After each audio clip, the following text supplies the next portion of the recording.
As we continue our series on Drive to Survive Season 7 recap, we are up to episode number 8, which is Changing of the Guard.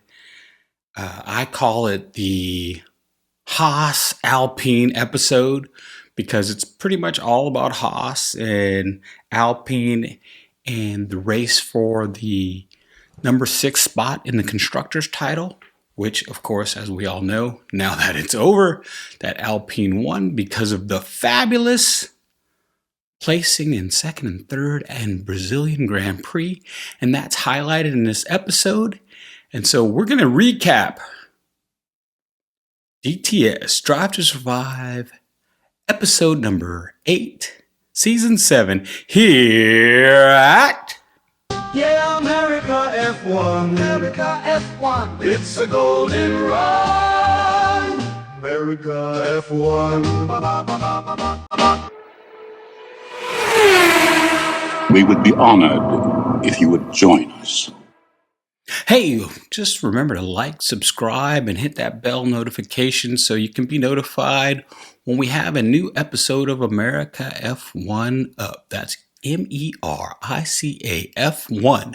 Now, since the season started, we've already done the Australian Grand Prix recap. So you can go to our website or you can go to our channel and you can replay that episode. It's a great episode. There's some great takes. We had our buddy Scott from Experience XO on the show because Mike is in Vietnam traveling the world to boldly go where no man has gone before.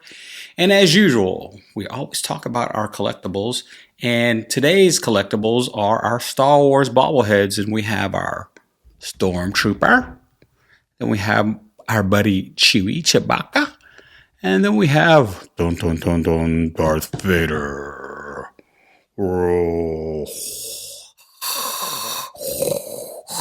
That was pretty good. I like that. Yeah. Good with these, Also, you can hit us up on Spotify or Apple Music. You know, if you love the show, if you love the little collectible things that we're starting to do, you know, drop a comment. Say you want to see more. Say you don't want to see more of it. Say you like it. Say you don't like it. Tell me you like my sweatshirt. Tell me you like my hat. I don't know. But we do it all for the fans. And in this episode of DTS, Drive to Survive, total ripper segue. Just went right into it. You saw that? Just went right into it. No pauses, no just boom. So, Haas. In this episode, they shit-canned Gunther Steiner. Remember, right? Gunther, he had I would say a love-hate relationship with Haas. Like, he wanted to get paid more, which he probably deserved because it's a smaller team. So he was saying, like, I'm on this show, Drive to Survive. And, you know, remember previous seasons, basically, he was like the star of the show. I mean, it was him and Christian Horner that seemed to be the stars. It seemed to be more about the principals than really about the drivers because the drivers are probably not giving them the access that they probably like. They're probably tired of it. But Gunther was the star. He came out with some books. If you go to an F1 paddock, he's always in there. He's like a host in the Experience in the Paddock Club. So, you know, he's doing all right for himself. Don't feel sorry for Gunther Steiner at all. But he probably had asked for a raise because he's like, hey, now you're getting all this recognition, the Haas F1 team. And he's talking to Gene Haas basically because of me, because the team's not that great. I mean, we're a midfield team, but it's been up and down, you know, in the last couple of years, other than last year. And then the year they first got in, and the second, it hasn't been that great, right? We all know that. And so Gunther's like, hey, we got more eyeballs. I'm bringing you more sponsors.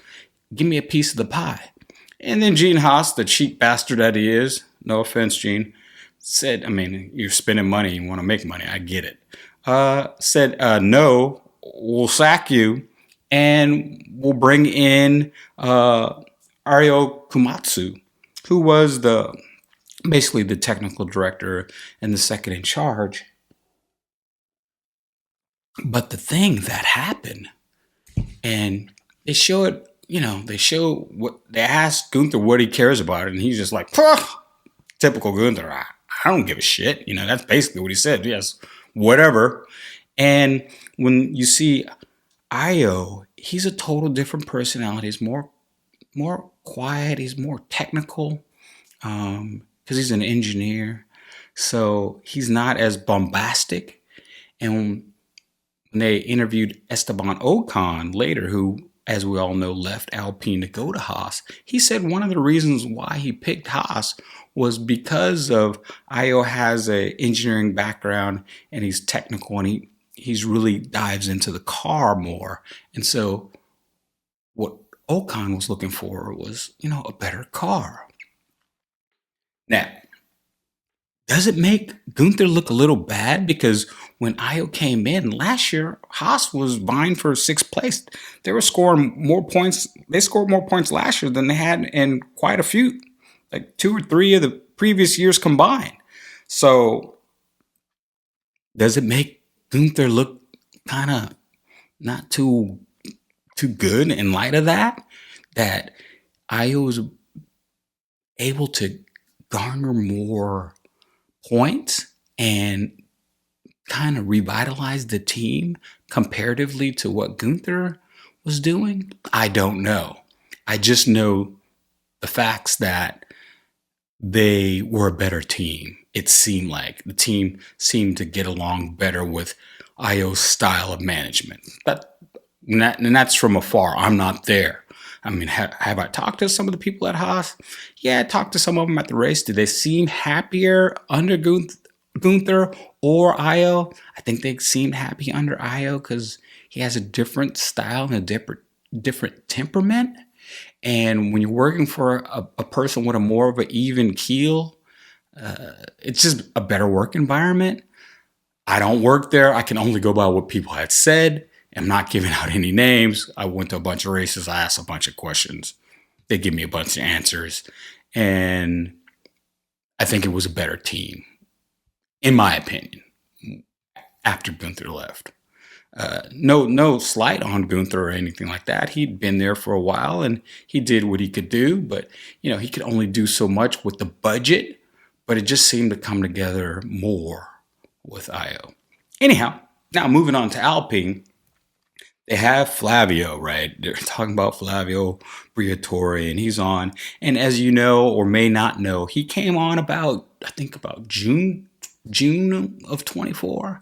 And what I didn't know, and doing my little research on why he came in, it was because the Renault Group CEO, Luca De Mo, requested him, actually. And that's the reason why he's there. And so they have this scene in episode 8 where you have Flavio sitting in one spot. He's not sitting here, he's sitting there. And Oliver Oakes, who's the team principal, is sitting here. And Oliver's having to listen to, what Flavio thinks of the team and how he thinks the team needs to get better. And it's kind of a strange dynamic because Oliver Oakes is the team principal, but yet he kind of has to listen to what Flavio has to say because he is the team executive. He's the executive kind of from the CEO in charge. So he's kind of running things and overseeing everything, even though Oliver Oakes is the team principal. So he kind of, it's a weird dynamic. They didn't really explain it, but it's like Flavio's in charge. That's basically what it is. And if you go to the Alpine website, because I did this, and most of you probably don't even go to these websites. I'm sure you go to the Ferrari website, and I'm sure you go to the Red Bull and Mercedes, all the big teams' websites, and see what contests you can win, and see what merch and what they have to say, blah blah blah. But do you ever go to like the Haas team website, or do you ever go to the Alpine team website? Well, I did, and actually, the Alpine team website is pretty cool. I like how they do the colors. Alpine has a car. They have really nice clothes. Alpine, it's French. They got it kind of. The website's pretty cool. The merch is pretty cool too. I mean, I have one Alpine shirt only because I got it in Vegas, not last year, but the year before. I won some contest or something. It's actually a really cool shirt. And, I mean, I'm a Lewis fan, and I'm a not George fan. I'm a Lewis and Charles fan, and then Yuki fan. But as we're doing this show as a podcast, I'm totally neutral. They're all the same to me. But if I get away from this podcast stuff, yeah, I wear Ferrari gear. Yeah, I used to wear my Mercedes gear, and you probably can buy it on eBay I'm probably going to drop it on eBay soon. I don't know. I got a sweatshirt that I really like. I don't know. It's been through some wars in the rain, so I'm probably going to keep that one. But the other stuff, I probably wore it once or twice. It'd probably go on eBay, or I don't know. Maybe I'll just keep it for keepsakes because, good times, good times. Anyhow, you go to the Alpine website, and it says that basically the turnaround in the team from Alpine, and they kind of attribute that to Flavio. It's right there on the website. So he's the man, the myth, the legend, who's in charge. And they have this one scene in the show where, Esteban Ocon, he wants to get rid of Esteban Ocon, and he actually replaced him for the last race. And he put Jack Doohan in the car. And he basically said that, well, since you're leaving Alpine anyway, he thought that his motivation wasn't there. And there's a scene where he says that. And they show in Vegas where Esteban Ocon, number 31, that's his number 31, goes into the pits, but they didn't call him in and they weren't ready. This was in Vegas, if you don't remember that. He went into the pits. They weren't ready to change the tires, so he had to leave the pit, lost like 20 some odd seconds, and then had to get back in a race. And basically that was the end of his race. And that pretty much was the end of Esteban at Alpine, because they put Jack Doohan in the car for the last race. And juxtapose that to Kevin Magnussen being at Haas and, I thought the last couple of races, especially in Vegas, he was pretty racy, and he put in some of his best performances near the end, I guess, when he already knew he was leaving and there wasn't that much pressure because, Ollie Berman replaced him and Nico Hulkenberg left for Sauber, right? And then Haas not looking that great this year, but that's okay. We're not talking about that. So they asked Esteban, what did Flavio say? And he kind of grinned and he says, I don't need to talk about that. There's no need to talk about it. It seems like there's no love lost there. And he just left. And then he had Jack Doohan come in the office, and he was sitting here, and Jack Doohan was sitting there. And he said, basically, your life is mine. Love or hate Flavio, the dude got flavor, man. I like the guy. I mean, I know people call his passes his pass, but from this episode, if you didn't know anything about Flavio, if you never heard of Flavio before, you kind of like him. From watching him, kind of cool. The dude's cool, man. Just watching the show, just from the show. Don't bring me any of the baggage. I don't want to hear about the baggage. I don't want to hear about yesteryear. I'm just talking about DTS. Yes, I am. That's all I'm talking about, okay? I'm just talking about Drive to Survive, Season 7, Episode 8. That's all I'm talking about. I don't want to talk about the past. Flavio's cool in this episode. Flavio's cool in DTS. And he's sitting here and he basically tells Jack Doohan, you got to perform. Everything is F1. Your life is F1. Your life is mine. You do as I say. I love loved it. It was great. It was great television. It was. This episode is a lot better than episode 7, which was like kind of the Friends episode. That was, we talked about that already. You can go check that out.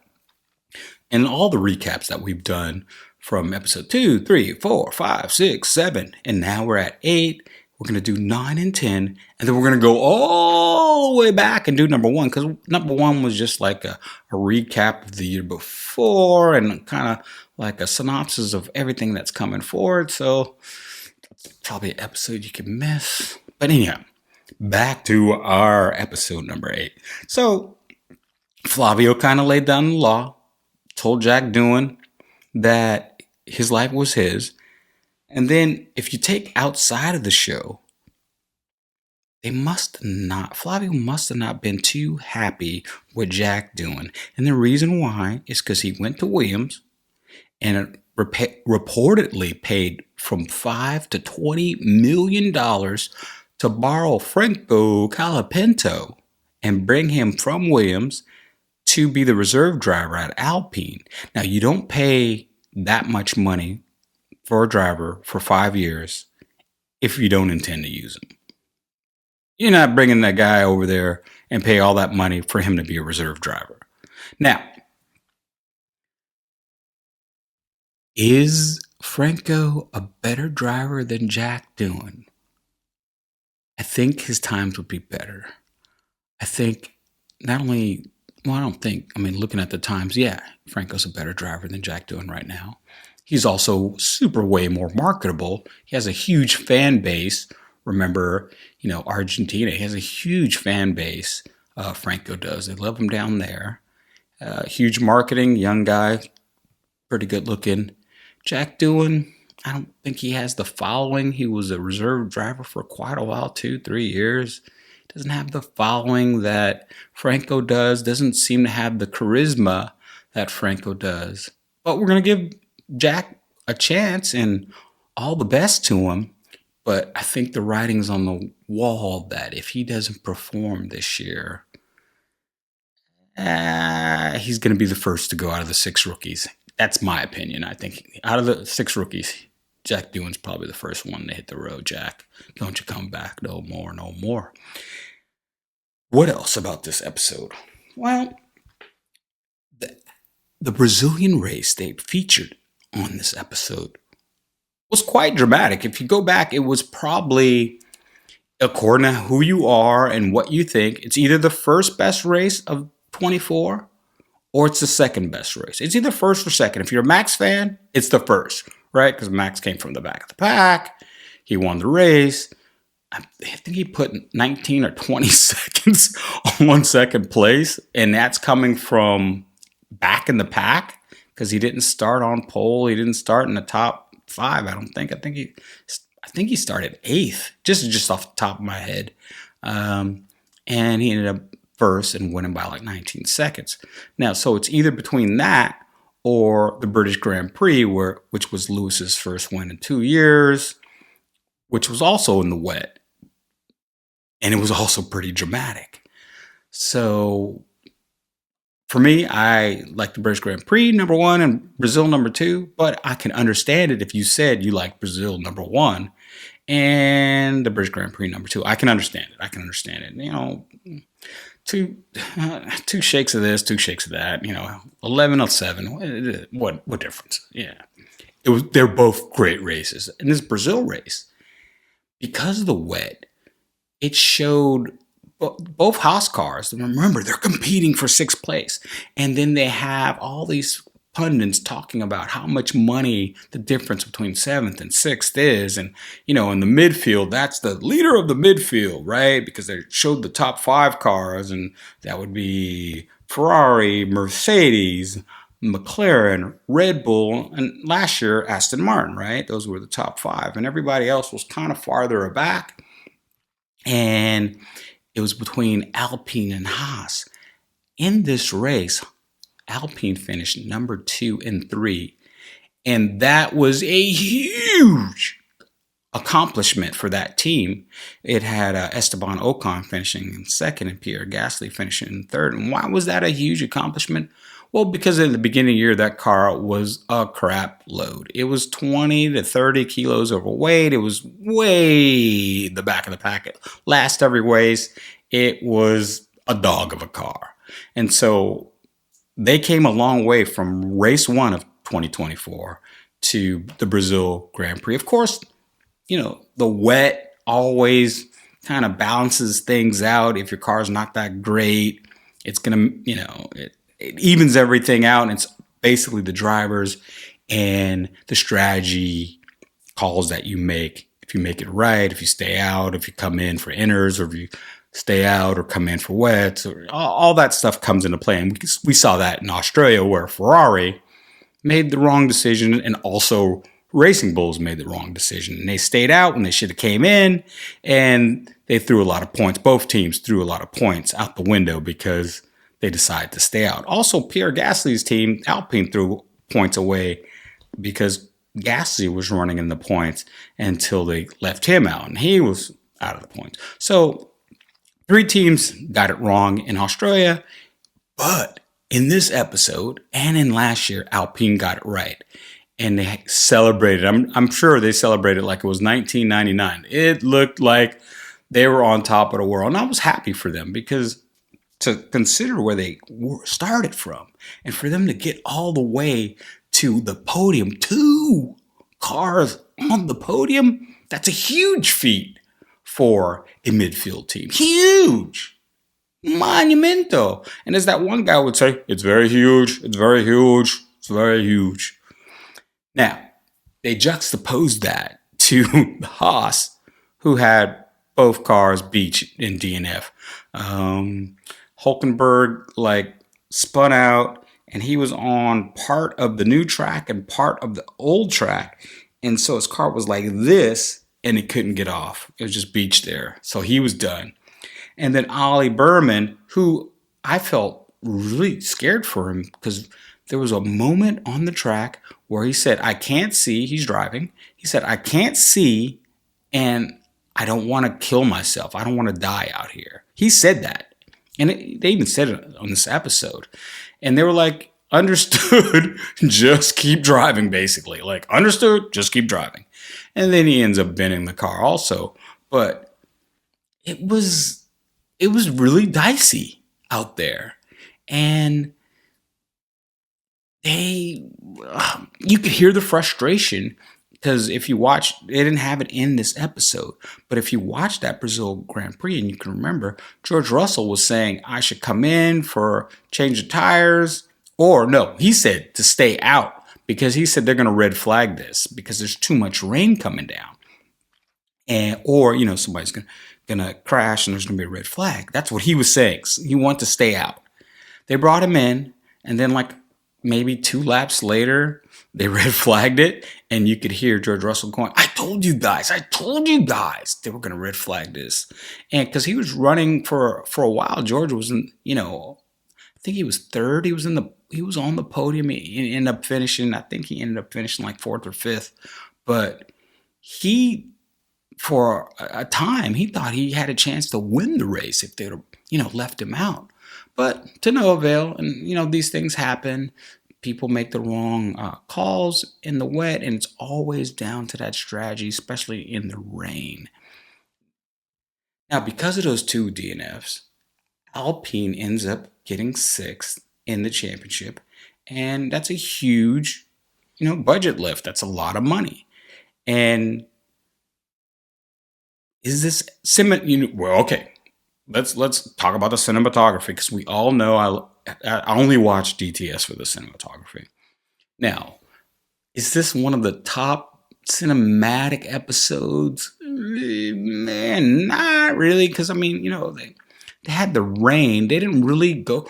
They showed a little of Vegas, but they should have showed more, like the glitz and glamour, like the lights and everything, and that'd have been kind of cool for the cinematography.